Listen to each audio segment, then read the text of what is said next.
Now, the challenge where you will face when you're working with different clients is because each sector have different emission profile, and within like scope 3, if you go, there are different categories where for a certain sector, the scope 3 emissions could be on the higher side. For a particular category like use of sold products in case of e-commerce, or say oil and gas sector, the use of sold products is very high.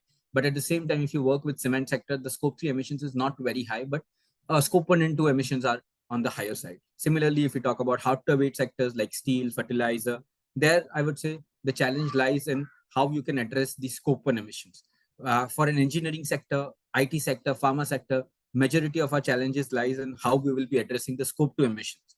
But for example, e-commerce, food and beverage, agriculture sector, there the challenge lies on how you should address the scope 3 emission. So I would say, depending on the sector, I would say the priorities could be changing. But ultimately, what is happening right now is that if you will view the decarbonization journey of a particular company from a sector, right, we will see further examples as well. Most of the efforts initially are focused on scope 1 and 2 emissions, where in short to medium term, you will be able to achieve significant reduction there.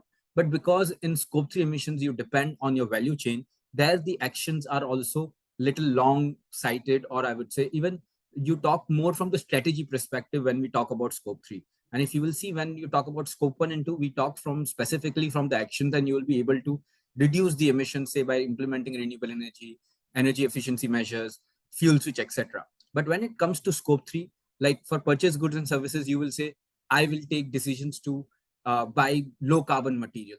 I will ensure that the waste is not going to landfill. I will recycle the waste. For business travel, you will say that we will move to virtual way of working, like that. So I would say, depending on that, the strategies would vary. But primarily, you will see more of your effort in terms of technicalities would be there in scope 1 to emissions. And also at the same time, the investments would be there by the company to reduce the scope 1 to emission, because it is in their part of their operation. So that's why more emphasis is given on scope 1 and 2 when you're developing the decarbonization part.